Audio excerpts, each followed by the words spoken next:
본 영상은 팟빵 해축팬에서 즐기실 수 있습니다. 네, 그럼 2부 시작해 보도록 하겠습니다. 2부에서는 첼시와 맨시티 경기 리뷰 준비를 해봤고요. 바로 선발 라인업부터 보도록 하겠습니다. 네, 뭐 일단 평소 같았으면은 흐름에 맞춰서 좀 전반 후반 나눠서 하려고 했는데 개막전이기도 하고 뭔가 그런 흐름들이 되게 뚜렷한 경기는 아니어서 그냥 각 팀별로 좀 차근차근 보도록 하겠습니다. 우선 선발 라인업은 첼시는 결장자 명단부터 살펴볼게요. 스털링과 제임스가 이날 결장을 했는데요. 스털링은 명단 제외가 됐고 제임스는 부상. 징계 플러스 부상 그렇게 결정을 했습니다. 일단 첼시는 4-2-3-1 내지는 3-2-4-1 포메이션을 가동했습니다.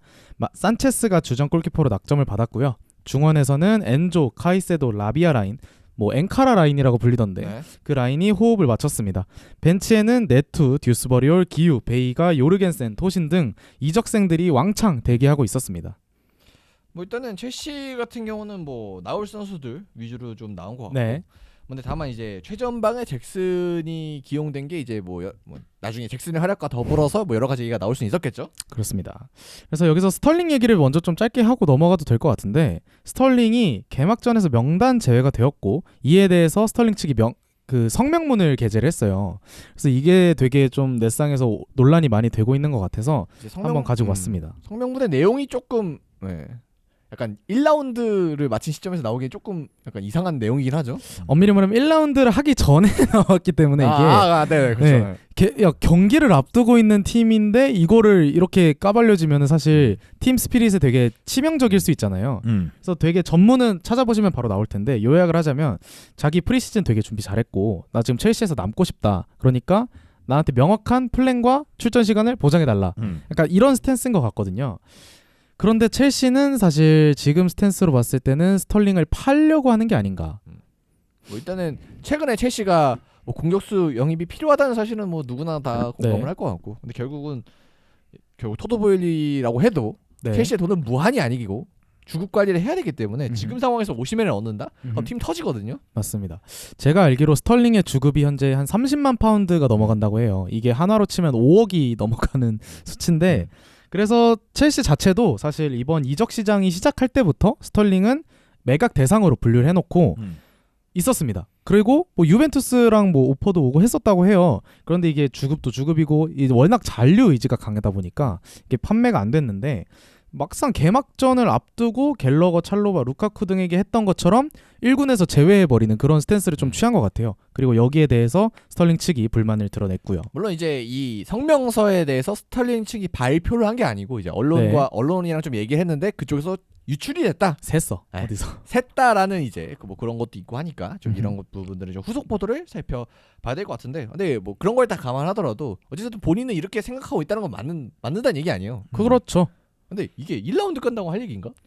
그것도 있는데 시작 전 정확히 말하면 저의 개인적인 이제 선수의 입장을 생각해 보면 아마도 이제 프리시즌을 준비하는 과정에서 뭔가 있다.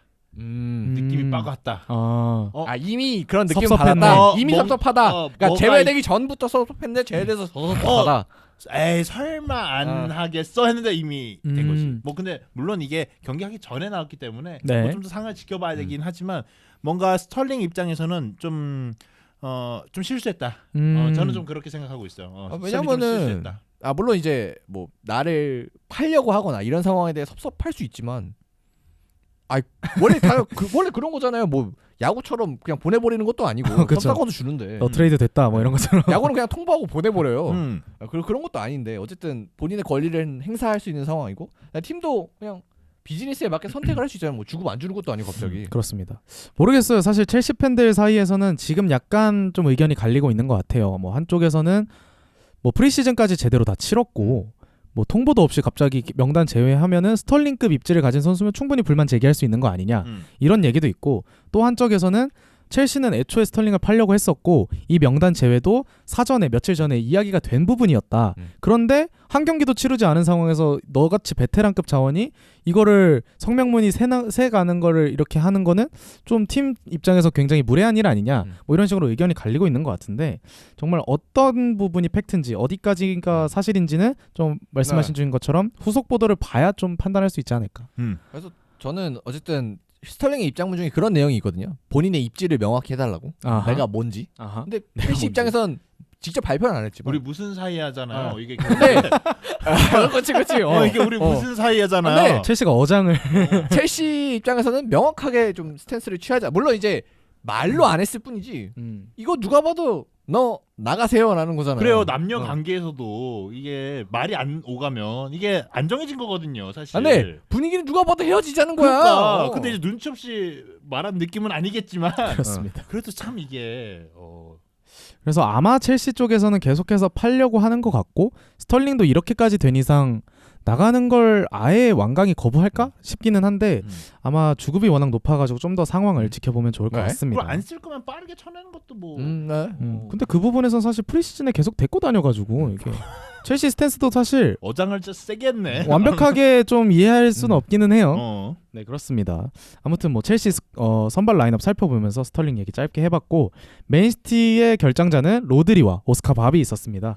로드리는 이제 부상이 있었다고 해요. 그리고 밥도 장기 부상을 끊었기 네. 때문에 프리시즌에 좋은 모습을 보여준 그리고 팀의 핵심인 이 선수들이 빠지게 되었습니다.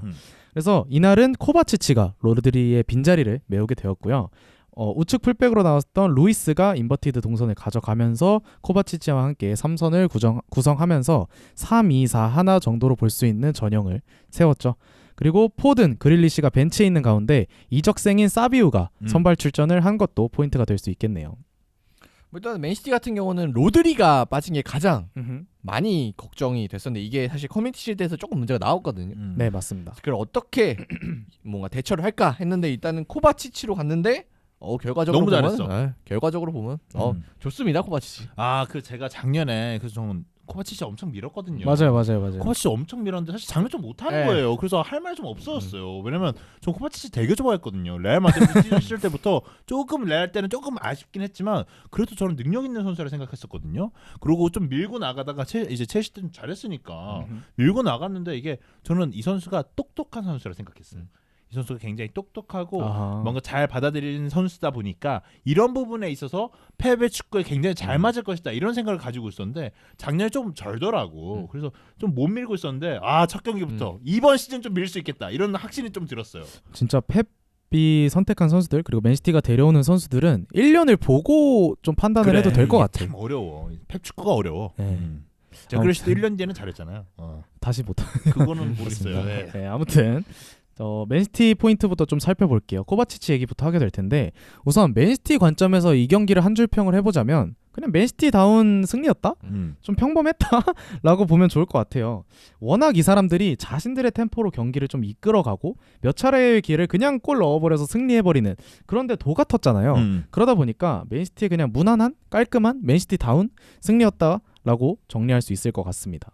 그래서 뭐 일단은 커뮤니티 실드에서는 우리의 예상보다는 조금 불안하긴 했지만 그래도 전체적으로 경기를 보면서 느낀 거는 맨시티의 체급이 확실히 높다. 맞아. 선수들의 체급이 높다. 그냥 애들 뭐 전술적으로 잘 완성되고 그런 것도 당연히 이제 기저에 깔려 있지만 그냥 얘들 축구 잘하네 이런 생각밖에 안 들더라고요 첼시에 비해서. 정말 진짜 축구를 잘하는 11명 모아놨다 이런 생각이 들기도 하고 또 이게 멤버가 좀 바뀌더라도 그래도 다 잘하는 것 같아. 그렇습니다. 이제 본격적으로 들어가 볼게요. 이날 맨시티의 가장 중요한 포인트는 로드리의 부재였겠죠. 이는 3선에 코바치치를 배치하는 것으로 펩이 대응을 했습니다. 맨시티는 빌드업 시에 우측 풀백으로 나선 리코 루이스가 3선에 위치하는 3-2-4-1 전형을 구사를 했고요. 코바치치와 리코 루이스가 빌드업을 서로 분담해주면서 빌드업에서 발생하는 리스크를 최소화하고자 했습니다. 필요에 따라서는 메짤라에 위치한 덕베나 실바 이 선수들이 내려와주면서 빌드업을 지원해주기도 했고요.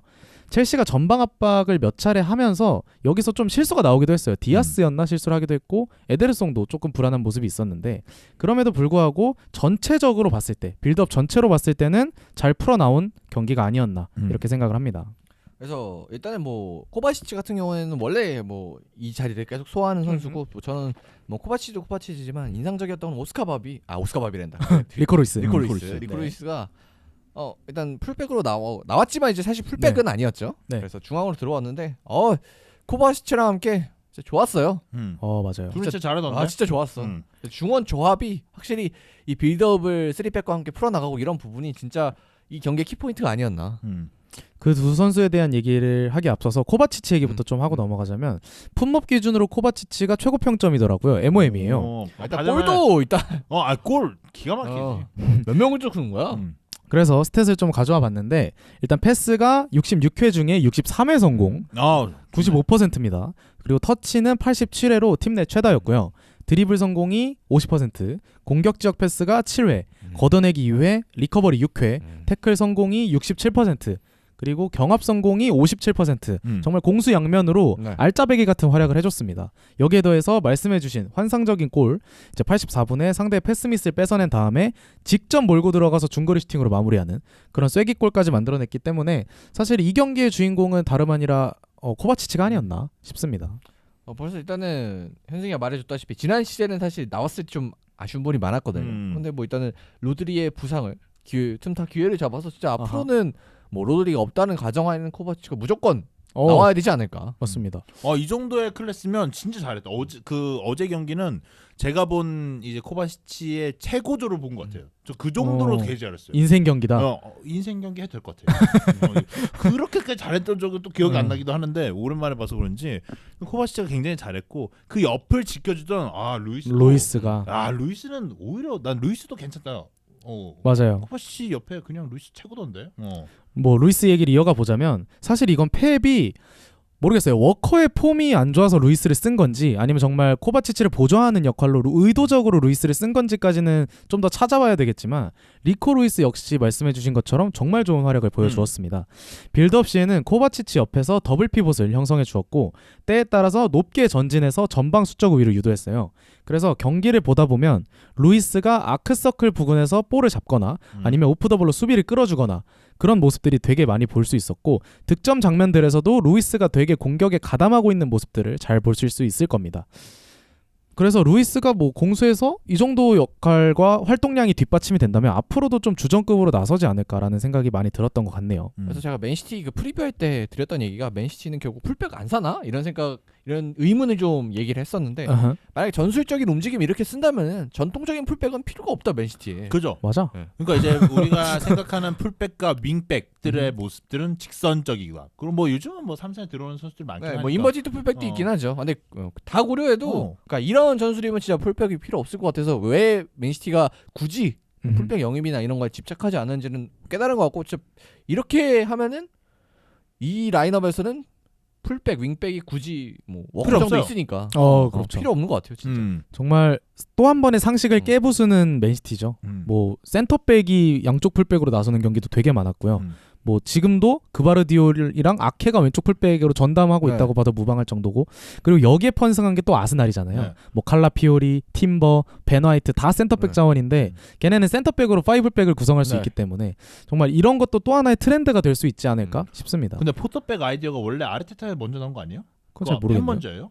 모르겠네요. 모르겠네 이거. 근데 그게 닭이 먼저인지 달걀이 먼저인지 모르겠어. 이게 풀백보다 센터백이 낫다고 판단해서 전술적으로 한 건지 풀백이 없어서 센터백을 돌리다 보니까 괜찮은 건지. 그거를 고민해봐야 돼요. 근데 아마 이 라인업상 맨시티가 먼저지 않을까요? 왜냐하면은 풀백이 먼저 없어진 게 맨시티이기 때문에. 아니 근데 그때 3백으로 전환하고 그랬잖아요. 그러니까 변형 3백처럼 하거나 변형 3백처럼 쓰고 이랬으니까 포터백이라는 단어가 요즘 다시 좀 유행이잖아요. 맞아요. 근데 이 포터백이 아르테타가 더 가까운 느낌이에요. 근데 왜냐면 그 포토팩 나온 게 아스날이 이제 키비오르 이런 선수들 왼쪽에 쓰면 베나이트가 전담 오른쪽이 되고 뭐 그러면서 그러면서 나왔던 얘기를 아스날 기준에서 보자면은 그래서 아마 맨시티가 먼저지 않을까. 근데 뭐 중요한 얘기는 아니니까.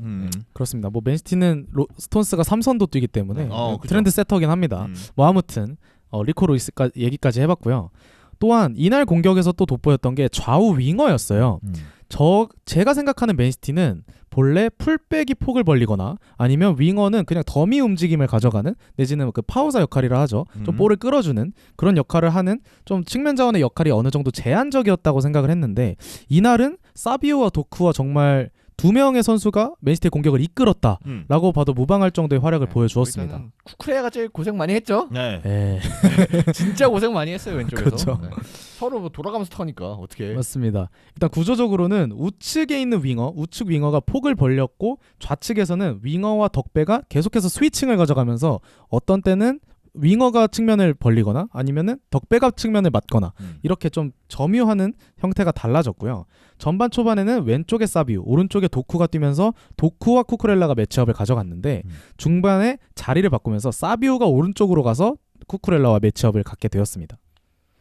맞아, 원래 쿠쿠레야가 좀 수비적인 부분에서 그렇게 막 빵꾸가 많이 났던 기억은 지난 시즌 기준 없는데, 근데 이 경기에서는 확실히 도쿠나 사비우나 왜 펩이 본인들을 선택했는지 좀 맞아요. 보여준 것 같아요.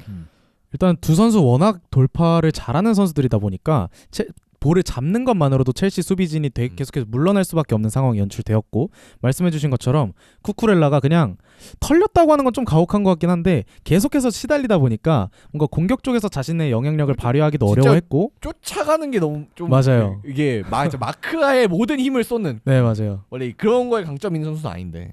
그런 형태가 이어졌습니다. 근데 저는 개인적으로 쿠쿠렐라가 이날 경기에서 못했냐라고 얘기하기에 저는 아니라고 너무 생각해요. 미안해요. 아니, 이걸 못했다는 표현은 좀 그렇고, 왜냐면 본인이 부담을 많이 가질 수밖에 그러니까. 없는 위치에 있었으니까. 아예 노리고 왔던 것 같은데 아예 펩은 제마 제파. 야 제파자. 그러니까 오른쪽은 뭐 많이 안 파더라고요. 구스토 쪽은. 그렇죠. 오른쪽은 뭔가 원온원을 가져가기보다는 코바치치가 왼쪽에 있다 보니까 거기에서 빌드업을 시작하고 한쪽으로 몰아놓은 다음에 오른쪽으로 넘겨주는 아이솔레이션을 많이 했거든요. 그러다 보니까 아무래도 쿠쿠렐라와의 원온원이 되게 많이 나왔고, 쿠쿠렐라가 거기서 상당히 좀 고전하는 모습을 보여줬습니다. 그래서 저는 좀 주목해봐야 될 선수는 뭐 도쿠도 도쿠지만 이적생 사비오가 되게 인상적이었어요. 나쁘지 않습니다. 진짜 딱 그 펩이 원하는 윙포워드 역할을 네. 정말 잘 수행해줄 수 있는 선수로 이 경기에서 판명이 났죠. 그렇습니다. 정말 드리블에서도 간결하기도 하고 되게 자신감이 있더라고요. 뭔가 도쿠도 그렇지만 나 여기서 이 패턴으로 너 제낄 수 있어, 이런 스탠스가 되게 잘 보여서 되게 부담스러운 듯한 느낌을 받았고, 사비오가 오른쪽에 있을 때는 한두 골 먹힐 수도 있겠는데 라는 인상을 많이 받았습니다. 하지만 부상이 한 40분경에 나오다 보니까 전반밖에 소화하지 못한 것은 팬들이 조금 불안해할 만한, 좀 두려워할 만한 요소가 아닌가 싶네요. 확실히 진짜 이 선수가 작년에 이제 거기 있었죠. 지로나 있었는데 저는 사실 지로나 때 한두 경기 봤나? 면 지로나가 핫했으니까 한 두세 경기 좀 많이 본 편이긴 한데, 사실 이때도 사비가 눈에 띄긴 했거든요. 근데 이 선수가 생각보다 똑똑하기도 합니다. 저는 그런 느낌도 많이 받았고, 확실히 사비우가 이번 시즌 어떨지는 좀 기대가 되는 요소지 맞아요. 않을까. 원래 도쿠도 뭐 여전히 드리블 잘하고 뭐 후반전에 3명 제끼고 그런 거 보면은 맞아. 진짜 거의 이제 도사 드리블 최고 드리블러는 이제 도쿠가 아닌가, 프리미어리그에서. 제가 레앙 경기를 봤어요. 그러니까 AC 밀란 경기를 봤어요.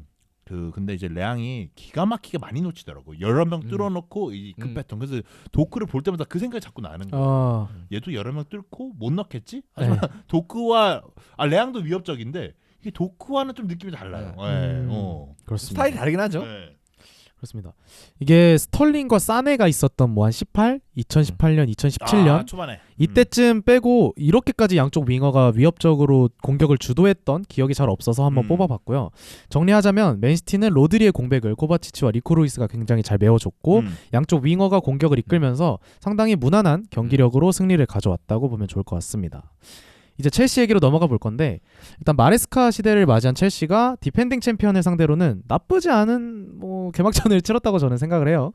앞서 맨시티가 무난한 승리를 챙겼다고 말씀드렸는데, 사실 이런 경기에서 패배 팀을 평가한다는 것 자체가 조금 애매해요. 쉽지 않아. 그리고 첼시가 막 진짜 전반 1분부터 90분까지 계속 밀리고 처맞기만 한 것도 아니고, 첼시도 나름의 공격을 했고, 나름의 이제 수비 뭐 준비나 아니면 상대의 공격을 대응하는 부분, 뭐 우리의 공격을 실행하는 부분, 이런 부분에 있어서 뭐 보여준 부분도 있고, 그리고 어쨌든 그 득점 장면 자체만 까놓고 보자면은 그거는 뭐 어떻게 합니까? 그렇게 하는데. 그렇지. 홀란드도 그렇고 그것도 있고, 사실 이제 제가 좀 경기를 뒤돌아 좀 잘 생각해 보면 에데르송이 캐칭 미스를 한다거나 아니면 뭔가 실수하는 장면들이 한 두 번 있었죠. 기억이 나요.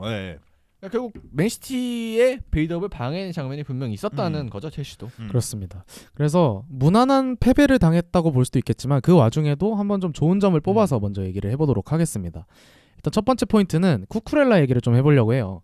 이번 시즌 첼시의 핵심 포인트는 단연 후방 빌드업입니다. 이게 좀 아이러니한 게 마레스카가 제일 중요하게 생각하는 것도 후방 빌드업인데 프리시즌에 첼시가 보여준 제일 큰 약점도 후방 빌드업이라 뭐 그냥 본인들이 공 돌리다가 뺏겨서 먹은 게 제일 많으니까. 네, 그냥 박스 안에서 뺏겨서 먹히고 막 이러니까 되게 조금 중요한데 못하는 약간 애매한 상황이 많이 연출이 됐거든요. 그런데 이날은 쿠쿠렐라의 합류로 좀 더 한결 나은 빌드업 패턴을 구축할 수 있었습니다. 일단 쿠쿠렐라가 좌측 스토퍼에 자리하는 변형 백스리 형태로 빌드업을 했고요. 이때 우측 윙어인 파머는 중앙으로 들어오고 그 우측 채널을 귀스토가 폭을 벌려주는 3-2-4-1 정도의 전형으로 빌드업 전형을 구축을 했습니다. 전체적으로 봤을 때는 쿠쿠렐라가 빌드업 밸런스를 상당히 잘 잡아줬고요. 그리고 라비아 카이세도 중원이 원활하게 가동되었습니다. 특히 라비아는 부상만 없으면 얘는 주전으로 써도 되겠다라는 인상을 받을 정도로 인상적이었습니다. 그래서 일단 뭐 첼시가 전반적으로 본인들이 준비했던 거는 프리시즌에 비해서는 발전된 모습을 맨 시즌에서 보여준 거는 확실한 것 같고 그리고 좀 이 분석을 보니까 더 느끼는 게 펩이 참 대단하고 다시 한번 갑자기 펩 숭배를 하게 되는데 기습 숭배. 자 그래서 지금 결국 중요한 건 쿠쿠레야가 중심이라는 거잖아요. 근데 그 중심이 그렇죠. 되는 선수를 바로 캐치. 캐치. 그래서 제만 뚫자. 맞아. 그래서 그 어쨌든 이게 공수가 나눠져 있긴 하지만 수비에서 계속해서 괴롭힘을 받으면 공격에서 잘하기가 힘들거든요. 아니 근데 이거는 어쩔 수 없는 것 같아. 이 정도로 이렇게 쿠쿠렐라만 파면 좀 너무하더라고. 근데 그 공격에 이렇게 중심이 돼야 되는 선수를 이렇게 파버리면 진짜. 그러니까 이제 초반에 재료를 만들어 나가는 그 과정 자체를 막아버리니까 첼시가 너무 힘들어하더라고. 맞아요. 그런 얘기가 있더라고요. 펩은 펩과의 감독을 제일 잘 잡는다. 맞아요. 그 아르테타도 엄청 오래 못 이겼잖아요. 그죠. 사실 그도 그럴 것이 자기가 한 1년 전에 고민했던 거를 이 사람들이 지금 하고 있는 거잖아요. 네, 그렇죠. 그러다 보니까 내가 생각하기에 우리 팀의 약점은 여긴데? 라고 생각을 했을 거 아니에요, 당연히. 그럼 거기를 파는 거야. 그러다 보니까 빌드업에서도 쿠쿠렐라가 불안해 보이니까 그쪽으로 계속 원원원을 강제시키고 이런 모습이 보여졌고 또 여담이지만 역으로 생각해서 그래서 포체티노가 펩을 잘 잡는다. 정말 생각 없이 축구를 하기 때문에 펩이 가늠할 수 없다. 펩이 막 누누한테 지고 그러잖아요. 그러니까 이상하게. 근데 그렇습니다. 이제 저는 이 쿠쿠렐라를 누르는 걸 보고 물론 가장 기본적인 생각일 수도 있어요. 뭔가 빌드업 패턴의 핵심이 되는 선수 아니면 공격의 후방 빌드업의 핵심이 되는 선수를 잡아야 된다 이런 게 그 선수에 대해서 압박을 한다거나 이런 스탠스로 가져갈 수도 있겠지만 이 선수에게 그냥 공격 계속 수비적인 가담만 시켜놓는다 이런 것도 굉장히 좋은 뭐 되게 단순할 수도 있겠지만 되게 그쵸. 좋은 아이디어라는 네. 생각도 맞아요. 들었어요. 뭐 저는. 공격이 최고의 방어다 이런 것도 여기에 적용할 수 있겠죠. 그래서 이어나가 보자면 첼시가 치명적인 미스가 이어지면서 대량 실점이 상당히 많았어요. 프리시즌에. 근데 그때에 비해서 실수는 조금 줄어든 듯한 모습을 보여줬습니다. 하지만 그럼에도 불구하고 맨시티의 전방 압박을 상대로 상당히 고전하는 모습을 보여줬고 이거 딴 것보다 골키퍼는 조금 이게 이 개선이 좀 많이 필요할 것 같아요. 이거 뭐 어떻게? 사실 이날 맨시티의 전방 압박이 되게 세진 않았어요. 물론 말씀드린 것처럼 펩이 자신들의 강점을 승화해서 잘 공략을 해냈지만 뭐 어느 정도는 미들 블록도 가져가고 어떤 때는 내려앉기도 하면서 첼시의 공격을 대응하려는 모습이 강했거든요. 근데 그런 전방 압박 기조에서도 이렇게 좀 우왕되는 모습을 한두 차례 보여주는 걸 보면 뭔가 아스날이나 이렇게 전방 압박을 되게 세게 하는 팀들을 만났을 때는 산체스가 폭탄으로 작용할 수도 있겠구나 이런 생각을 하게 됐습니다. 요즘 이제 골키퍼한테 요구하는 빌드업 수준이 점점 높아지고 우리가 프리미어리그도 사실 저는 못하는 키퍼보다 잘하는 키퍼들이 더 많아졌다고 생각을 하거든요. 그쵸. 근데 그 기준에 놓고 봤을 때 과연 이 첼시의 산체스는 지금 몇 등인가? 10위 밑으로 내려가야 되지 않을까요? 16위 정도? 그러니까 이게 어떡하지? 선방도 사실 되게 잘하는 느낌이 그건 아니에요. 뭐 몇 개 하긴 했는데 이 경기에서도. 아니 산체스는 보면 그 빌드업을 잘하는 골키퍼로 봐야 돼. 저도 그렇게 원래 생각했었거든요. 근데 이 경기에서 약간 이게 빵꾸가 많이 나가지고 그렇습니다. 이거를 이게 가르쳐도 될까? 이게 가장 큰 문제가 뭐냐면 골키퍼도 그렇지만 모든 선수가 다 그렇지만 장단점이 사라져버린 순간, 그러니까 장점이 사라지는 순간 이게 큰일 나요. 근데 그가 이게 뭐 에드레송이나 알리송도 물론 실수를 하고 대형 사고 친 적도 많지만 그 선수들도 근데 그런 느낌 실수를 하는 느낌이 아니라서 좀 더 많이 걱정이 돼요. 그리고 장점은 무조건 끝까지 밀어붙여야 돼요. 그러니까 진짜 어떤 말이냐면 장점은 끝까지 유지돼야 돼요. 만약에 볼을 잘 차는 선수다 이러면 볼을 끝까지 잘 차야 돼요. 컨디션이 안 좋아도 볼을 잘 차요. 맞아요. 그래야 살아남는단 말이에요. 근데 산체스는 어제 보니까 이걸 못하는, 걔가 빌드업 못하는 순간부터 얘는 특색이 없는 선수로 될 것 같은 느낌? 맞습니다. 사실 상대편에 있는 그 에데르송이 정말 PL에서 제일 발을 잘 쓰는 골키퍼다 보니까 더욱 비교가 됐던 것 같은데. 1등이죠. 1등이야. 여기는 네, 뭐 현승형이 말씀하신 것처럼 에데르송이 캐칭 미스를 한 2번 했어요. 네. 근데 그럼에도 불구하고 양쪽의 킥을 비교하잖아요. 그냥 다르더라고. 퀄리티가 달라. 에데르송은 무슨 덕배가 패스하는 것처럼 쫙 나가니까 이게 산체스랑 비교했을 때 너는 빌드업 키퍼가 맞니? 이런 생각이 좀 많이 들었던 것 같고, 산체스가 또 치명적으로 상대편한테 한번 줬기 때문에 그런 게 반복되면 또 첼시 팬들의 상당한 비난을 못 피할 것으로 예상됩니다. 뭐 산체스에 더해서 엔조 쪽 그리고 중원을 거치는 그런 빌드업에서도 패스미스가 몇 차례 나오면서 아직도 빌드업이 완벽하진 않다는 인상을 받았습니다. 그래서 이러한 불안함은 신입생이 대거 투입된 후반전에 더욱 두드러졌고요. 정리하자면 마레스카의 빌드업 기조가 팀에 녹아들 시간이 좀 필요하다. 그래서 네, 지금은 조금 불안한 게 어쩔 수 없는 것 같다. 뭐 이거는 사실 펩 처음 왔을 때도 그랬고 아르테타가 처음 왔을 때도 그랬으니까 뭐 약간 이런 축구를 하는 팀들이 응당 가져가야 되는 좀 인고의 시간이 아닌가. 그렇습니다. 불안한 건 어쩔 수 없죠. 근데 이제 저는 좀 걱정되는 게, 이게 과연 첼시라는 팀이 이전 이제 보일리 체제로 오고 나서부터 네. 기다려줬냐?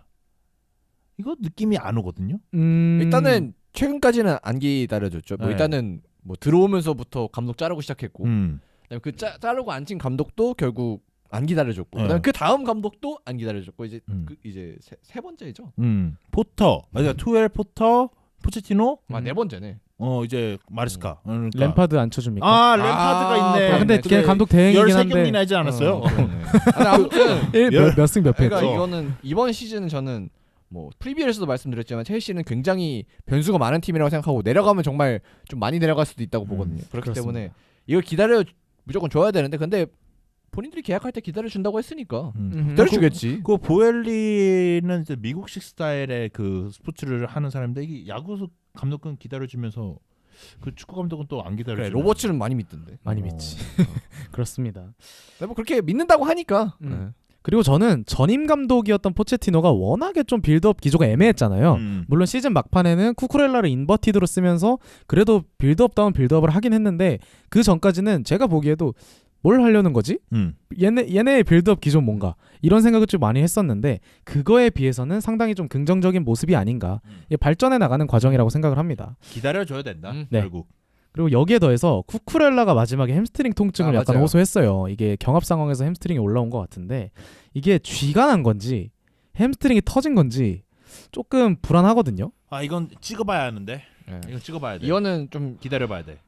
나오는데 시간은 걸릴 것 같은데, 근데 칠렐이 안 나오잖아요. 칠렐은 마레스카 색깔이랑 안 맞는다는 이유로 약간 지금 판매 자원으로 완전히 분류가 된 상태이고요. 와, 그 벤치 잘할 땐 진짜 잘했었는데 지금은 뭐 마레스카 스카이랑 안 맞긴 해요. 네. 그리고 후반전에 나왔던 헤나투 베이가, 이 선수는 뭐 아무것도 못하던데.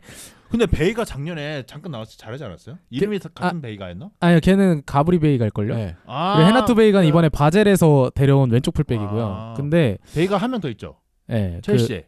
첼시인가? 첼시 베이- 아니에요. 베이가 가브리 베이간 어디야? 첼시. 가브리 베이가는 셀타비고에서 잘했던 공격형 잘해갖고- 미드필더여서 맞아, 걔는 맞아. 사우디 갔어요. 그래요? 네. 그 베이가는 이름이 축구 잘했던 기억이 나는데. 요 베이가는 요 베이가는 언성 히어로 베이가. 네. 뭐야? 모르는 선수네, 내가. 모르는 선수인데, 근데 일단 스쿼드 자원으로 분류를 해놓은 상태거든요. 근데 후반전에 들어왔을 때 쿠쿠렐라가 3백을 구성할 때랑은 좀 많이 다르더라고요. 근데 어쩔 수 없죠 이거. 그게 뭐 조직력 차이도 있고 사실. 그다음에 바젤에서 온 어린 선수가 갑자기 쿠쿠렐라처럼 한다. 이것도 말이 안 되는 그것도 거고. 말도 안 되지. 근데 반대로 생각했을 때 만약에 쿠쿠렐라가 만약 한 달 누워버리면 얘가 한 달을 뛰어야 된다는 건데. 또 이건 또 마레스카의 영향일 수 있죠. 어떻게 할 수 있나. 그렇습니다. 뭐 예를 들면 뭐 센터백을 맨시티처럼 돌리든 뭐 방법을 찾아야 하는 게 또 감독이기 때문에 뭐 그것도 뭐 찾겠죠 마레스카가. 그래서 부상이라면 다음 라운드부터 좀 많이 어렵지 않을까. 진짜 망했어. 망해. 아니 근데 이게 상대가 또 맨시티였기 때문에 이런 부분은 저는 사실 이게 점점 축구를 보다 보니까 한 몇 시즌 보니까 근데 쿠쿠렐라 부상이면 상대가 맨시티고 안 본모스고 돼. 뭐 이거 울버스에도 사우스햄튼이고 힘들어요. 그냥 그래요? 네. 제임스도 없잖아요 지금. 근데 전 요즘 보면 그냥 펩 축구는 쿠쿠레- 그냥 아, 딱 규격외다. 이거는 그냥 경기 그냥 네, 이거는 36경기로 쳐야 돼. 맨시티 좀 두 경기 빼고. 맨시티 빼고. 뭐 그런 점도 있긴 하죠. 네. 그렇습니다. 그러니까 처음에 뭐 당하는 게 낫다 차라리요. 네. 그래서 정리하자면 빌드업이 상당히 좀 위험 요소라고 뽑혔었는데 이날은 그래도 쿠쿠렐라의 합류로 어느 정도는 보완된 모습이 있었고 이거는 점차 조직력이 포함된다면 나아질 것 같다라고 정리하면 좋을 것 같습니다. 그리고 또 다음 짚어볼 포인트가 이제 득점력에 관한 건데 결국 첼시도 아까도 말씀드렸지만 이 경기에서 기회를 못 만든 게 아니고 진짜 딸깍 한번 할 수 있는 순간들이 있었어요. 근데 이제 결국 포워드의 퀄리티가 특히 이제 중앙 공격수의 퀄리티가 상당히 많이 부족하지 않나. 뭐 스탯을 살펴보자면 첼시가 점유율이 48%였습니다. 그리고 XG 값이 1.01로 0.77이었던 맨시티보다 앞섰어요. 그리고 슈팅이 10대 11, 맨시티보다 하나 적었고요. 유효 슈팅이 3대 5, 그리고 빅 찬스는 1대 1이었습니다. 여기에 더해서 상대 박스 한 터치도 26회. 이거 맨시티한테 살짝 밀리긴 하는데 그래도 하나 차이거든요. 수치가 좋네요 지금. 맨시티가 27번이었어요. 사실 이 정도면 공격 지표에서 맨시티한테 전혀 밀리지 않았거든요. 그럼에도 불구하고 잭슨의 똥꼬쇼에 힘입어서 이게 무득점에 그쳤습니다. 야, 잭슨 진짜 차는 거 보니까 저는 떼굴떼굴 눌러가는 거 보고 얘는 진짜 저도 그 정도 찹니다. 슈팅 타이밍도 이게 끌다가 못 때리고 너무 느려. 그다음에 주변 시야도 잘 못 보는 것 같고. 근데 뭐 움직임은 좋은 것 같습니다만. 근데 작년에 어떻게 이렇게 많이 넣었지?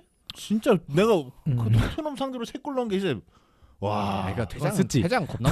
두장 당했는데 그것도 와 이거 진짜. 그렇습니다. 잭슨이 저는 개인적으로 최전방에서 해줄 수 있는 역할은 많다고 맞아요. 생각을 해요. 저도 분석 영상 같은 데서 보고 공감을 많이 했습니다. 그래서 뭐 오프 더블 움직임으로 상대를 끌어둔다든지 아니면 포스트 플레이로 약간 등지는 것도 괜찮게 합니다. 그리고 뒷공간에 침투한다든지 아니면 측면으로 빠져서 스위칭을 가져간다든지 이런 모습들에서 오히려 저는 첼시 시절의 하베르츠보다도 뭔가 좀 더 기대값이 높을 수 있다 이런 생각을 하긴 하는데 그런데 문전만 가면 그러니까 상대 골대 앞에만 가면 애가 뇌가 없어져. 판단력이 일단 저는 슈팅 못하는 건 두 번째 문제고 애가 판단력이 저는 왜 그런지 모르겠어요. 이거는 생각이 많다는 뜻인데 이거 은근 그다음에 약간 본인 지금 자신감도 많이 떨어졌다. 떨어져 있기도 하고 왜냐면 그 공 자꾸 끄는 거는 그거거든요. 그러니까 예를 들어 그냥 빵 차는데 막 이상한 데로 날아가고 그거는 이제 뭐 본인이 슈팅 능력이 안 좋다라고 봐야 되지만 이거는 아예 때려야 될 타이밍이 안 때리고 그러니까 이상하게 때려서 그러니까 이상한 타이밍에 때려서 이상하게 나가는 거거든요. 어쩔 수 없이. 뭐 이거 편견일 수 있지만 대부분 이런 경우는 생각이 많다. 이거 은근 골에 대해서 그 걱정 많이 한다. 자신감이 있다기보다는 욕심 더 걱정이 많다. 자신감이 없는 거예요. 없는 어떡하지? 이런 맞습니다. 사실 어떤 한 선수가 밈화 됐을 때 그 선수를 평가하기가 저는 되게 힘들어진다고 생각을 하거든요. 뭔가 얘가 못하면 웃겨 보이고 얘가 잘하면 뽀록 같아. 그렇게 보일 수밖에 없는데 어제 잭슨은 빡치는 게 좀 크더라고요. 저 개인적으로. 물론 이제 하나 좋은 장면이 있긴 했는데 그 약간 어려운 공 발리로 연결한 거. 그거는 좀 좋긴 했는데 그래서 결국 움직임도 좋고 뭐 다 좋아요. 뭐 선수 끌어주고 움직임 좋고 뭐 침투해주고 근데 그럴 거면 스트라이커를 하시면 안 되죠. 맞습니다. 근데 다른 포지션 알아봐야지. 근데 이런 역할을 해야 되는 자리가 스트라이커야 요즘. 근데 그래서 베르너도 딴 포지션 알아봤잖아요. 그 왼쪽? 네. 아니 근데 딴 포지션 알아봐야지. 골 안 낼 거면. 그 등 딱 해주는 위치가 어디 있어요? 그래도 저는 아무리 이런 뭐 도움을 주는 역할을 수행을 해도 어느 정도 이상의 득점력이 분명히 있어야 된다고 생각을 하거든요. 센터백? 아니 왜냐면 다른 데 찾아야 되니까요. 뭐 허일이야? 잭슨을 위해서. 잭슨으로 가게? 김신욱처럼. 아니 근데 이게 저는 솔직히 말하면 이런 연계 작업이나 이런 게 좋다고 하면 이게 참 스트라이크밖에 할 게 없어요. 맞아요. 사실 할 자리가 없어. 그럼 골을 잘 넣어야지. 마레스카 체제가 약간 작년에 맨시티 같거든요. 윙어의 운신의 폭이 상당히 좀 좁아요. 할 수 있는 게 많이 없어서 잭슨이 만약에 측면으로 간다고 해서 뭔가 갑자기 메잘라랑 스위칭하고 갑자기 스트라이커랑 스위칭하고 이런 게 아니거든요. 좀 폭을 벌려주고 거기서 플레이메이킹을 해주는 역할을 해야 되는데 사실 잭슨이 거기서 할 수 있는 게 없습니다. 그래서 스트라이커를 나와야 된다. 네, 나올 거면 스트라이커인데 스트라이커에 나왔을 때 이렇게 골문 앞에만 가면 쪼그라들고 슈팅을 막 손이어수술 짜버리고 무슨 손으로 차도 그거보다 셀 것 같은데. 뭐 우리가 이런 이제 이미지의 대표 주자가 결국 가브리엘 제수스인데 제수스는 이거랑 비교하면 안 되거든요. 제수스는 이거보단 잘하지. 근데 잭슨은 좀 심하더라고요. 근데 네, 잭슨은 좀 그렇습니다. 심하긴 한데 그러면 우리가 잭슨한테 해줄 수 있는 거는 이제 잭슨이 공을 잡으면 야 네. 무조건 빨리 도와주러 가라. 다들 그 잭슨한테 해결책을 찾으면 안 된다. 그렇습니다. 양 옆에 선수들이 아니면 이제 공격형 미드필더가 있다면 이제 메잘라 선수들에게 네. 야 빨리 가서 야 저거 받아먹어. 야 내가 받을 생각해라. 바로 손부터 들어라. 멀리 있어도. 그렇습니다. 그러니까 이렇게 도움을 줘야지 이게 그러니까 이 결국 등딱과 공소유가 재는 선수를 쓰려면 결국 최전방밖에 없어요. 이게 어쩔 수 없어. 네, 그렇습니다. 물론 잭슨이 지금 부상에서 돌아온 지도 얼마 안 됐고 프리시즌을 제대로 치르지 못했다 보니까 폼이 100%는 아닐 거예요. 그걸 감안하더라도 어제의 잭슨은 첼시 팬들에게 상당히 좀 실망스러운 모습이었다라고 정리하면 좋을 것 같은데 이런 상황에서 첼시가 스트라이커를 저는 영입을 해야 된다고 생각을 합니다. 그런데 지금 추진하고 있는 딜이 펠릭스거든요. 물론 이제 펠릭스가 스트라이커가 안 되는 거 아닙니다. 안 됩니다. 어. 안 됩니다. 퍼스트 나인? 그냥 뭐 설 수 있잖아요. 저도 네. 설 수 있어요. 저는 근데 사실 지금 아니, 그렇게 따지면 지금 포지션에서 펠릭스가 뛸 자리는 없어요. 없어요. 없어요. 저는 사면 안 맞아요. 된다고 생각해요. 그래서 저도 그 얘기 하려했어요. 펠릭스가 지금 와서 뭐 하냐. 근데 이게 결국에 제가 지금 필요하다 생각하는 건 결국 그냥 최전방 공격수거든요. 공격수 설 수 있는 선수 이런 거 말고 그냥 공격수 골 넣을 수 있는 선수. 등 딱 대고 어. 골 넣고 헤더하고. 근데 이렇게까지 옵션 생기면 안 돼. 그냥 루카쿠는 골 넣을 수 안 있는 됩니까? 선수. 루카쿠는 안 됩니까? 루카쿠는 지금 명단에 있는데. 첼시에서 뛰기 명단은 없고 이제 싫다는데요. 그 스쿼드 이름은 올라가 있는데. 마레스카 진짜 한번 써보면 안 되냐? 골 한 기가 막히게 넣긴 한데. 루카쿠요? 루카쿠 물론 이제 넣을 때는 마레스카 원하는 움직임은 안 나올 것 같은데. 넣을 때는 혼란처럼 기가 약간. 막히게 야, 너 그냥 가서 골만 넣어. 골만 넣어. 루카쿠 카쿠야 너 할 거 없어. 그냥 골만 넣어. 우리 뭘 하진 않을게. 아니 뭐 소녀 감성이니까 이렇게라도 해줘야 되는 거 아닌가. 아니 근데 이게 제가 생각할 때는 연계를 할 거면 잭슨 써야 돼. 이거 윙어를 사 차라리. 윙어를 더 사. 골 넣을 수 있는 윙어를 사. 근데 만약 잭슨을 받고 싶다 이러면은 다른 그냥 골만 넣을 수 있는 선수 써라. 루카쿠 이건 농담을 한 거고 정말 오시면한테 등 닦아요. 뭐 오시면 딱 좋긴 하네. 결국 생각해 보면. 그렇습니다. 뭐 현재 콘테가 루카쿠를 되게 강하게 푸시를 하고 네. 있고 뭐 나폴리밖에 없어요. 사실 첼시가 루카쿠를 그죠, 팔 수 그죠. 있는 상대도. 그러다 보니까 아무래도 오시멘 딜과 엮여서 나오고 있는데 아마 모르겠어요. 첼시가 단순 임대 내지는 선임대 후 이적을 원하고 있는 상황에서 이것이 어떻게 성사될지는 모르겠는데 이게 펠릭스가 어떻게 되는지에 따라서 조금 좌지우지 될 수도 있을 것 같아서 좀 더 지켜봐야 되는 상황이 아닌가 싶습니다. 루카쿠 작년에 어디 있었어요? 로마. 밀란에 있었어요? 로마. 있었어요? 에이스 로마. 밀란에 한번 뛰지 않았어요? 인테르에서 재작년에. 인테르 재작년. 네. 참 이거 이탈리아 여기저기를 가니까 모르겠다. 어디 뛰냐? 유베 뛴 적 있지 않나요? 유베는 없습니다. 그 루카쿠 지금 어디 뛰었죠? 지금 맨유에 있다가요. 맨유 있다. 첼시. 맨유, 에버튼. 인테르, 첼시, 인테르, 로마요. 와, 얘도 많이 돌아다녔네. 그 전에 뭐 에버튼 껴주고요. 웨스트 브로미치. 웨스트 브로미치 있고. 네, 그렇습니다. 그때 잘했으니까. 뭐 그렇습니다. 근데 루카쿠는 일단 서로 간에 뭐 너 여기서 뛰기 싫다는데 우리도 너한테 돈 그렇죠. 주기 아까워. 빨리 약간 팔아야죠, 이거. 비싸. 이런 상황이죠. 음. 그렇습니다. 그래서 잭슨 얘기까지 해봤고 마지막으로 마레스카의 플랜 A가 저는 이번 경기에서 완전히 드러났다고 생각하지 않아요. 상대가 맨시티라서 뭐 팀 컨디션이 온전치 않아서 뭐 이유야 많겠지만 어쨌든 레스터 시절의 마레스카를 고려해봤을 때 인버티드 풀백과 직선적인 윙어 뭐 네투가 되겠죠. 이 선수들을 공존시키는 방향으로 아마 플랜 A가 발전되지 않을까라는 생각을 하는데 그래서 이 경기만으로 평가하기는 애매하지만 현 체제에서 조금 아쉬운 선수, 좀 애매해지는 선수 이런 선수들을 뽑아봤습니다. 근데 약간 전제가 필요해요. 이 선수들이 오늘 못했다는 게 아닙니다. 약간 애매하다 그냥. 전술적으로 포지션적으로 얘가 여기 뛰는 게 맞냐? 얘가 이 컨디션에 맞냐? 이런 것들을 얘기하는 거니까 못했다고 생각 안 해주셨으면 이번 좋겠습니다. 경기 얘기가 아닙니다. 이건. 네, 그렇습니다. 일단 첫 번째 엔조 페르난데스 상당히 좀 계륵 같은 선수가 됐습니다. 이 선수가 항상 나왔던 얘기가 뭐 포지션일 때 들어했던 것 같은데 네. 뭐, 나 너무 올렸으면 안 된다. 좀 이 선수한테 맞는 포지션을 찾아줘야 된다 이런 얘기 있었는데 뭐 결국 마레스카도 그냥 올려 쓰거든요 지금은. 맞아요. 이날 엔조가 상대 수비와 미드필더 라인 사이에 포켓에 위치하는 2선으로 출전을 했습니다. 그래서 반대 전환 패스, 침투 패스, 뭐 직접 박스 타격 시도하는 등 공격적인 모습을 보여주려 노력을 했습니다. 하지만 이 선수의 능력이 아닌 스타일의 관점에서 봤을 때 메잘라 내지는 공미에 뛰는 게 맞나라는 생각이 역시나 또 들더라고요. 네. 이거는 뭐 오랫동안 증명이 된 거니까. 맞습니다. 우선 엔조가 주로 좌잘라에 가까운 동선을 보여주었는데 이때 응쿵쿠랑 뭔가 연계하거나 스위칭하는 부분에서 상당히 좀 아쉬운 모습을 보여줬고요. 중앙 미드필더의 성향이 워낙 짙은 선수다 보니까 뭔가 메잘라에서 연계나 좀 박스 타격으로 가는 모습에서 상당히 조금 소극적이다라는 모습이 있었고 또 박스 앞에서 터치 미스를 한 3번 했어요. 그런 걸 봐가지고 얘 공미 아니다. 얘는 공미 아니다. 이런 생각이 좀 많이 들었습니다. 저는 요즘 따라 드는 생각이 중앙 미드필더의 성향이 좀 짙은 선수보다는 확실한 위쪽, 확실한 아래쪽 컨셉이 굉장히 중요하다 생각하거든요. 선수 입장에서. 뭐 로드리 데브라이나 이런 식으로 좀 나눠지는 게 좋죠. 왜냐하면 중앙의 미드필더 성향이 짙은 선수가 쓰기가 어려워요. 생각보다. 아예 엔조를 차라리 쓸 거면 엔조한테 맞춰줘야 되잖아요. 그러니까 그런 선수가 너무 힘들어. 요즘은. 차라리 확실한 컨셉을 가지고 있으면 이 선수는 밑에 쓰면 그냥 여기서 쓰면 되는데 얘한테 이걸 써주려면 옆에 누구 붙여줘야 되고 뭐 아니면 전술 맞춰줘야 이런 게 너무 어려워요. 네. 그렇습니다.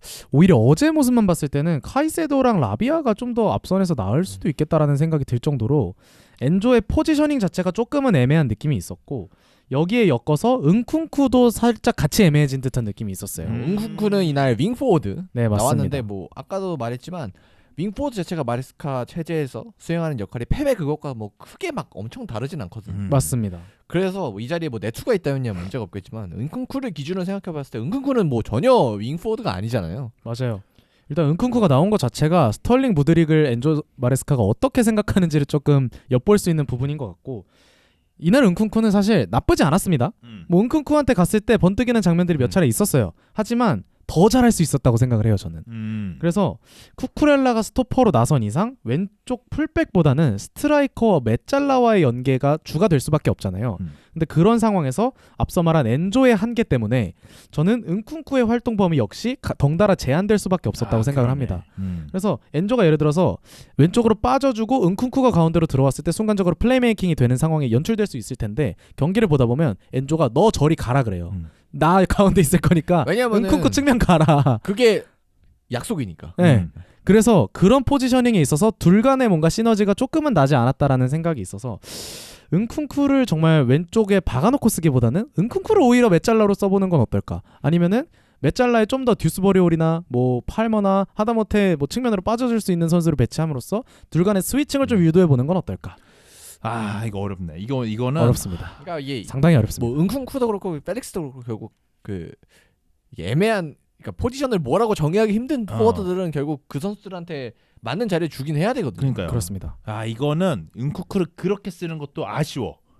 차라리 그러니까 그리고 또 은쿠쿠한테 맞는 자리도 아닌 것 같아. 그러니까 결국 뭐 메잘라를 세우든 윙포워드를 세우든 다 약간 애매한 자리긴 하죠 은쿤쿠한테. 그렇습니다. 이 선수도 약간 디발라고 한 것 같기도 해요. 약간 어디다 써야 될지 조금 명확하게 떨어지지 않는 그래서 잘 써야 되는 부분이 있는데 일단 현재 체제에서는 은쿤쿠가 조금 더 공격 영향력을 많이 부여받았으면 좋겠다라고 정리하면 좋을 것 같고 같은 관점에서 파머 역시 조금 맞아요. 아쉬운 모습을 보여줬어요. 전 파머 보면서 계속했어. 제가 생각보다 그 작년 느낌 맛이 안 살아. 나는데? 그거 같아요. 맨시티 시절 파머. 그지 애매해. 맨시티 파머. 그러니까 왜냐면은 아까도 말했지만 뭐 은쿠쿠랑 똑같은 얘기인데 결국 오른쪽 측면 똑같아요. 이전처럼 이렇게 오른쪽 측면에 있다가 들어오면서 뭐 압도적인 전권을 부여받고 본인의 능력을 다 발휘할 수 있는 상황이 아니라 그냥 이 포지셔널 플레이에 있어서 그냥 부품이 된 그렇죠. 거기 때문에 뭔가 좀 본인의 능력을 100% 발휘하기엔 좀 어려운 자리가 아니었나. 참 생각해 보면 포체티노에 맞는 선수들이 몇 명 있어요. 그쵸. 네, 있어요. 생각해 있어, 보면 있어. 그 포체티노 용 전용 선수들이 있어. 근데 이런 타입이야. 얘는 확실히 예보고 하라 해야 돼. 그래서 이날 파머는 사실 우측 윙어로 출전을 해서 중앙지향적인 움직임을 가져갔어요. 사실 이거 자체는 작년과 똑같습니다. 그런데 공순환이 주로 쿠쿠렐라, 엔조, 은쿤쿠가 위치한 왼쪽에서 이루어지다 보니까 파머가 공격 진영에서 볼 잡는 횟수 자체가 많이 줄어들었고요. 그러다 보니까 오히려 3선으로 내려와서 빌드업을 풀어주거나 크로스를 올리는 장면이 훨씬 많았습니다. 물론 팔머의 발끝에 공이 갔을 때 그래도 첼시의 공격이 번뜩이 있는 걸 보면은 역시 첼시의 핵심은 팔머가 여전히 맞는데 뭔가 작년만큼 자유로운 움직임이 아니다 보니까 뭔가 맛이 안 산다? 이런 느낌이 계속해서 들더라고요. 그러다 보니까 저는 개인적으로 마레스카가 지금 하려고 하는 빌드업 체계나 이런 부분에 있어서는 굉장히 괜찮을 수 있겠다는 생각이 드는데 이게 먼저인지 아니면 기존의 선수를 살릴 건지 이거는 결정을 해야 된다. 만약에 마레스카가 전자라면 아마 내쳐야 될 선수들이 꽤나 많을 것 같다. 맞아요. 그래서 지금 시스템만 보면 현승이 형이 말씀하신 것처럼 맨시티에서 도망쳐 나왔잖아요, 팔머가. 근데 다시 맨시티로 들어온 느낌이에요. 그래서 저는 팔머는 좀 더 아래 팀으로 가면 괜찮을 것 같아요. 아, 나가라. 더 아래로 가? 나가라. 아니, 그러니까 뭐 아래 제가 이제 나가라까지는 모르죠. 왜냐면 첼시 잘했기 때문에 그렇습니다. 나가라고 하긴 너무 어려워요. 하지만 안 되지. 이 시스템이 유지가 될 거면 팔머 같은 선수는 오히려 빨리 팔아서 돈이라도 더 얻는 게 나을 수도 있겠다. 근데 지난 시즌 그렇게 잘했는데. 그러니까 나는 그거 너무 잘했으니까 이걸 함부로 말하기 어렵다. 그러니까 팔머를 차라리 맞춰주는 거 팔머 정도는 맞춰줘도 되지 않을까? 그렇죠. 저는 그 생각 좀 들긴 하거든요. 그래서 저는 마레스카가 정말 능력 있는 감독이라면 약간 포지셔널 플레이와 프리롤이 공존할 수 없는 단어라고 보일 수도 있겠지만 파머를 좀 잘 써보면은 어느 정도 거기에서 해법이 나올 수도 있지 않을까 그거는 싶고. 펩 가르디올라한테 물어봐야 되는 거 아닙니까? 그런가요? 이거 어떻게 알아요? 이거 어려운데? 야, 포지셔널 플레이를 하면서 한 명을 프리롤로 쓰는 건 진짜? 상당히 어렵거든요. 그거는 말이 안 되는 거 아니에요? 말이 안 되지. 그게 가능한지는 모르겠어. 프리롤을 하면서 이제 근데 프리롤 자체도 결국은 진짜 그냥 이 선수한테 자유를 준다기보다는 이 선수가 이제 어디 가면 딴 선수가 뭐 저기로 가고 뭐 이런 약속들이 있기 때문에 프리롤이 어쨌든 될 수가 있는 건 아니면은 뭐 겹치고 난리 나겠죠. 그렇습니다. 그런 약속들을 복잡하지만 잘 수행할 수 있다면 그러니까 팔머한테 이제 뭐 예를 들면은 주어지는 공간이 원래 윙포워드는 좀 한정적이잖아요. 이런 포지셔널 플레이 전술 안에서. 근데 조금 많이 주고 좀 활동 범위를 많이 주고 그만큼 이제 그 다른 선수들이 커버를 잘 들어가 준다면 물론 이제 그럼 리스크가 커지겠죠. 근데 저는 그건 프리롤이 아니라 봐요. 그거는 그냥 약속이잖아요. 짜여진 플레이다. 근데 파머한테 그 정도 파머가 꼭 프리롤 해. 전 그런 건 아니라고 보거든요. 근데 이게 작년에 포체티노 내가 나는 제한 내 자신을 제한하면 안 되고 난 호나우 주니어의 영혼이 있어서 난 무조건 자유로워야 돼. 뭐 이런 건 아닐 거 아니에요. 네. 저는 약간 맨시티의 덕배처럼 써야 되는 게 아닌가라는 생각이 드는데 펩이 제일 좀 자유롭게 두는 게 덕배거든요. 그래도 그죠. 물론 덕배 역시도 물론 짜여진 플랜 안에서 해요. 움직입니다만 제재를 받긴 해요 가끔. 근데 너무 자유로워서 제재를 받긴 해요 가끔. 근데 인터뷰 하잖아요. 덕배는 재능이 뛰어나니까 되지. 아니 이런 얘기 하잖아요. 난 이렇게 패스할 줄 몰랐다. 근데 걔는 되더라. 패스하는 거 보고 약간 뭐야 이게 약간 이게 되네 이러잖아요. 이러는 경우도 있어요 리액션이. 그래서 여기까지 좀 정리해봤을 때 파머의 그런 공격 부담감을 덜어주려는 시도가 이번 이적 시장부터 되게 많았거든요. 그래서 올리세도 영입하려고 했던 거고 그래서 왼발잡이 오른쪽 윙어를 영입하려고 했던 겁니다. 그래서 네투가 왔잖아요. 어찌됐든. 그래서 어떻게 보면 귀스토를 오른쪽으로 빼서 파머랑 같이 쓸 게 아니라 귀스토를 스토퍼로 쓰고 쿠쿠렐러를 인버티드로 써버려가지고 그냥 네투 팔머를 오른쪽에 같이 쓰는 건 어떨까? 네투는 왼쪽에 계셔야 될 것 같은데 지금 상황. 그러면 은쿵쿠가 가운데로 가야 되나? 네투가 왼쪽에서는 왜냐면 왼쪽에 그러고는 막 무두리 뭐 이런 친구들 와야 되니까. 그러니까 나는 지금 선수 그러니까 왼쪽 무조건 가야 돼. 왼쪽 그게 맞아. 왼쪽 네투 오른쪽 팔. 무드릭이 오른쪽에서 사비오처럼 못 해주나? 이게 근데 지금 그게 되면 진작 쓰지 않았어. 지금 생각나는 게 이게 얘네가 팀 첼시가 선수가 많잖아요. 개 많죠. 그리고 심지어 7년 계약 이런 게 많잖아요. 무드릭도 겁나 길지 않아? 7년인가 그래요. 무드릭이 31년까지인가 그럴걸요. 30년인가? 아니 졸라 많이 남았네. 근데 이런 걸 생각했을 때 지금 처리도 힘들고 그러면은 마레스카가 무조건 써야 되는 건데 이거는 지금 선수를 좀 부족한데? 왜냐면 선수를 더 사야 된다는 생각이 들거든요. 저는 오히려. 마레스카 색깔에 맞는. 맞춰주려면. 그러면 반대로 해야 된단 말이야. 그럼 마레스카가 맞춰야 되는 건데 마레스카 맞추기도. 근데 뭐 이건 본인이 이겨내야죠. 왜냐면 예를 들어 무드릭 같은 선수 지금 마레스카 축구랑 안 맞는 건 확실하지만 뭐 그렇다고 안 쓸 수는 없으니까. 맞습니다. 어떻게 할 건데? 그렇습니다. 그래서 그럼 스털링도 갑자기 생각하니까 스털링도 뭐 같은 관점에서 나가는 게 맞는 것 같고 뭐 주급이 5억이면 사실 그거 오시면 줘도 되거든요. 그래서 일단 뭐 스털링은 왼쪽에서 자리가 없다고 보는 게 맞는 것 같아서 스털링 스타일도 프리시즌 하는 거 보니까 그렇게 맞진 그러니까 맨시티에서 분명히 뛴 선수지만 스타일 자체가 그렇게 맞는 선수는 아닌 것 같아요. 뭐 자꾸 앞으로 가던데?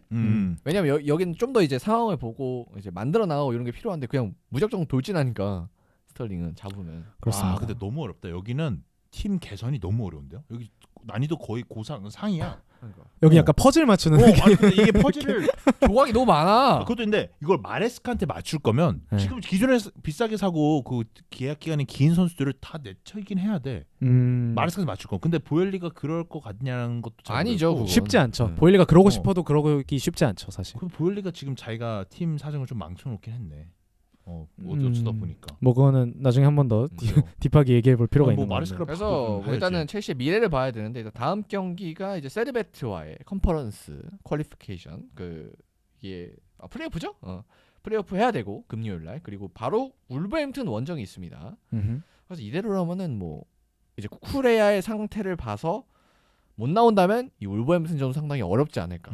상당히 다이나믹한 경기가 되지 않을까. 올 시즌 첼시는 볼만하겠다 오히려 반대로. 재밌어. 그래도 컨퍼런스는 이기겠죠? 에이 이기죠. 이런 거 고민 대상도 안 돼. 울버햄튼전 봐야 돼. 근데 이게 맞아요. 이건 안 봐도 돼. 프리시즌 보면은 근데 이게 아니에요. 에이 그 정도는 아니야. 아니야. 셀틱 렉섬은 잘하잖아. 근데 어제 인기가 보니까 있잖아. 물론 그 또 정도는 모르겠어요. 아니다. 이런 네. 또 감독들이 맨시티한테 가능성 보여주고 약팀한테 털릴 수도 있는 거긴 아니, 한데 유로파 컨퍼런스 경기도 좀 중요하긴 하거든 이거. 일단은 뭐 지면은 하지만 지면 이 끝이라? 팀한테 질 티가 질 리가. 유컨에서는 안 질 것 같고 울브스전을 봐야 될 것 같고 정말 마지막으로 얘기할게요. 스위퍼는 약간 얘기가 다른 것 같아요. 그러니까 센터백이 중앙이죠. 저는 이거는 전술적인 거랑 약간 다른 차원의 문제라고 생각이 드는데 앞서 언급한 미드필더 구조, 윙어 구조 이런 것들은 마레스카의 역량에 따라서 저는 충분히 나아질 수 있는 부분이라고 생각을 하거든요. 근데 변형 3백의 가운데 이날은 왼쪽 센터백이기도 했던 코릴이었습니다. 근데 이 자리는 영입을 해야 될 것 같아요. 뭐 말하자면 이제 후뱅 디아스 뭐 이런 선수들 뛰는 네. 자리. 하다못해 티아고 실바라도 있어야 돼 이거. 그래서 이날은 코릴이 왼쪽 센터백이자 스위퍼로 출전을 했는데요. 코릴 역시 스위퍼보단 스토퍼에 어울리는 선수입니다. 실제로 포체티노는 풀백으로까지 썼어요. 그러다 보니까 이 선수가 수비적으로 되게 안정감이 떨어지는 선수잖아요. 그래서 뭔가 스위퍼에서는 상당히 좀 불안한 모습을 여러 차례 노출을 했습니다. 물론 경쟁자인 바디아실보다는 나은 선수이지만 변형 백스를 쓸 거라면은 정말 이 중앙 수비수 변형 백스리의 가운데를 맡아줄 선수는 꼭 보강해야 되지 않을까. 근데 또 그렇다고 포파나도 또 그런 스타일도 포파나도 아니잖아요. 튀어나가지. 네. 그러니까 코릴도 튀어나가고. 그리고 바디아실도 바디아실은 미스가 너무 많아요. 야 근데 여기 디사시도 튀어나가. 괜찮은 센터백이 없네? 약간 티실이 나가니까 없어. 뭐 선수의 기량도 문제지만 스타일상으로 어쨌든 좀 지켜주는 센터백이 필요한데 그다음에 조금 더 빌드업에서 더 침착하게 해줄 수 있는 선수도 필요하고. 지금 성향도 다 비슷비슷한 선수들이 많고 급도 솔직히 말하면 약간 A급 없고 약간 B 플러스만 5명 있는 느낌. 와 FM 이번에 너무 재밌겠다. 진짜 첼시. 여기가 오히려- 맥스킬먼 같은 선수를 어, 샀어야 되는데. 그러니까 와 아니 그렇습니다. 이번 시즌은 첼시 해야겠다. 너무 재밌는데 재밌겠죠. 여기? 예. 여기 고난이도야. 아 근데 오히려 재미없을 것 같은데 너무 선수가 많아서. 매각이 안 돼. 빡쳐 막. 임대 신공 막 임대 15명 보내. 지금 첼시 1군 스쿼드가 45명입니다. 그러니까 아니 여기 지금 골키퍼가 7명이야. 이거 뭐 골키퍼가. 팔다가 시즌 다 가겠어. 야 이거 어렵다. 이거 너무 어려워. 그래서 저는 아마 너무 상이네. 제가 지난주에 왔으면 첼시 스쿼드 얘기를 한번 할 수도 있었겠다라는 생각을 했는데 일단 개막전을 봤을 때는 저는 뭐 안 좋은 얘기도 많이 했지만 전체적으로는 긍정적이라고 봤고 마레스카의 역량 자체는 어찌됐든 맨시티 냄새가 나긴 한다. 그래서 뭔가 정말 저희가 우려했던 이런 임기응변 그리고 저희가 지금 찾았던 문제들에 대한 대처만 좀 잘 된다면 마레스카 볼을 맞아요. 1년 내내 좀 재밌게 볼 수 있지 않을까라는 생각도 드는 것 같습니다. 근데 이 응기응변이 안 되면 이 큰일 나. 조져요 진짜. 그러면 다시 또 감독을 바꿔야 되는 상황이. 첼시 파산해. 네. 내가 선수를 좀 그만 사면 될 것 같아. 아니 일단 그만 스탑해봐. 아니 뭘 하지 말고 좀 가만히 있어. 그래도 공격수는 사긴 해야 돼. 이러면 또 근데 일단 루카쿠 스털링 팔고 이렇게 그걸로 괜찮아. 오시면 들어오면은 오히려 이런 스왑 제발. 아니면 트레이드 이런 거 네. 괜찮아. 이런 거 괜찮아. 하지만 선수를 영입한다. 이거 안 돼. 방해해. 근데 항상 또 첼시가 이 문제가 나간 만큼 들어와. 항상 나간 것보다 들어왔어요. 항상 나간 지금은 나가는 게 더 우선이잖아. 스쿼드가 비는 게 아니라 점점 차. 그러니까 선수는 좀 많이 잘 팔긴 했는데 이번 시즌 시작 전에. 근데 그럼에도 불구하고 계속 들어오고 그다음에 진짜 들어올 포지션은 못 들어오고 뭐 이런 게 있다 보니까 저는 보니까 고려를 많이 해야 되잖아. 이걸 지금 계속 얘기하다 보니까 펠릭스는 절대 안 되겠네. 사면 절대 안 되겠어. 근데 펠릭스도 결국 이 갤러거랑 연결돼 있어서 그거랑 또 갤러가 아직도 오피셜이 안 났구나. 네, 그렇죠. 지금 이미 왔대잖아 비행기 타고. 그러니까 지금 말로는 이건 별개의 딜이다. 갤러거는 갤러거고 펠릭스는 펠릭스다라고 얘기하는데 아무도 그렇게 안 보죠. 누가 봐도 뭐 연결돼 있는 아니 뭐 거. 딜을 뭐 연결돼 있는 딜 많이 했잖아요 첼시가 이번 시즌. 네, 이게 뭐 장부상으로도 그렇고. 그래서 뭐 오늘 살펴봤지만 은쿵쿠 엔조 팔머 자리도 못 찾은 마당에 펠릭스를 어떻습니까? 그러니까 절대 안 돼. 야, 뭐 펠릭스를 그냥 시스템을 마련해야 되는데 뭐 그럼 마레스카 왜 데려왔냐고. 이거는 마레스카를 한번 믿어주는 건 괜찮을 것 같거든요. 사실 첫 번째 경기만 봤을 때도 네. 확실히 시스템을 구축할 줄 아는 감독이구나 맞아요. 생각드는데 이게 그 구축을 해주려면 결국에는 그에 맞는 선수들이 들어와야 되는데 그에 맞는 선수들이 지금 좀 부족하다. 어떡하냐. 어떡하냐? 야, 이거 모르겠다 나도 이거. 그러니까 판단이 안 서요 이게. 이게 선수한테 맞춰줘야 되는 건지 첼시는 조금 길게 봐야 되는 팀인 것 같고 뭐 일단은 다음 라운드 경기가 울버햄튼 원정이기 때문에 또 황리찬 선수도 있으니까 뭐 더 주목할 만하지 않나. 제발 이겼으면 좋겠습니다. 그러니까 이거는 없고였고 그냥 이기기만 하세요. 네. 오히려 포체티노가 유기한 것 진짜 잘했네. 지금 와서 생각해 보면 또. 또 일단은 뭐 맨시티전 이후에는 울버햄튼, 크리스탈 팰리스, 본머스, 웨스트햄 뭐 이렇게 가는데 뭐 엄청나게 또 어려운 일정은 또 아니거든요. 근데 모르겠어요. 근데 각각 다 어려운 포인트들이 있긴 한데 그래 이거 찡찡대면 안 돼.